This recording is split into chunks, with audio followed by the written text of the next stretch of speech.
Hi, so the first tutorial was just going to be simply how to keep up a regular hoop. And the movement is very similar to a smart hoop, which I will just show you right now. Side to side, or back to front. Side to side, or back to front.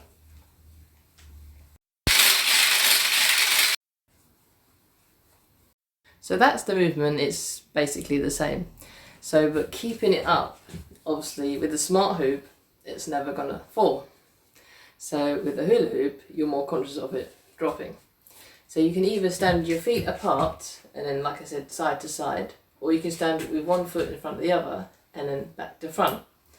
I personally prefer side to side, but it's just whatever feels good for you. That's an absolutely personal choice. So you have to have your hula hoop on the small of your back. That's where you want to start it, and you want to go in your dominant direction, whatever that is for you. I found that right-handed people, you go to the left, and left-handed you go to the right. I'm not sure if that's everyone. That's just seems to be what I've come across. So you want to give it a big swing to your dominant side. And I know it doesn't look like I'm moving much, but when you start out, your movements will be very exaggerated just to keep it going. And you will feel like you have to really exaggerate, but as you get better at it, you will be able to just hardly move at all, because it's your core muscles that are doing the work. And as you bring up to the stronger core, you won't have to move as much. Every new move in hula hooping will feel exhausting. Trust me. Every time I learn something new, to begin with, it's just absolutely exhausting, and you're just like, oh, this is so hard.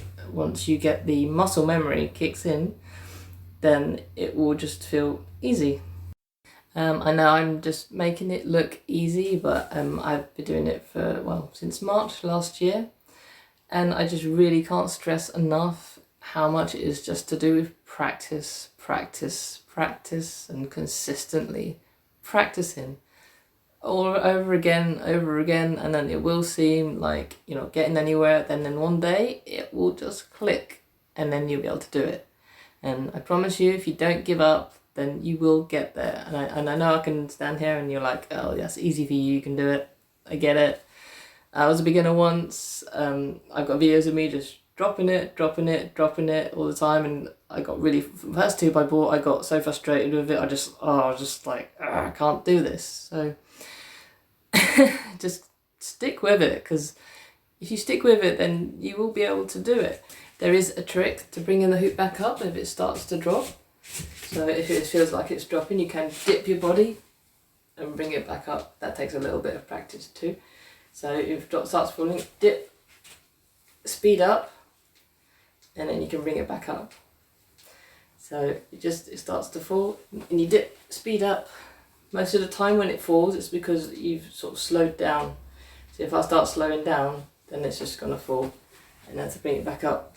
Like I said in the beginning, you will be doing very exaggerated movements just to keep it going. That's fine, that's how you learn. At the moment, I'm trying to learn how to do 2 hoops at once, and my movements are very exaggerated at the moment, because I'm finding it, as I said, exhausting, because it's new, and I can do it for a few seconds, and then I'm like, ugh. So when I finally manage to do it and the muscle memory kicks in, then it will just feel like nothing. And that's just how it is. That's the great thing with hula hooping. You're always learning. There's always new stuff to learn. I hope I've covered enough of this in the beginner's hoop. Please feel free to ask any more questions, and I can do another video. So thanks for watching.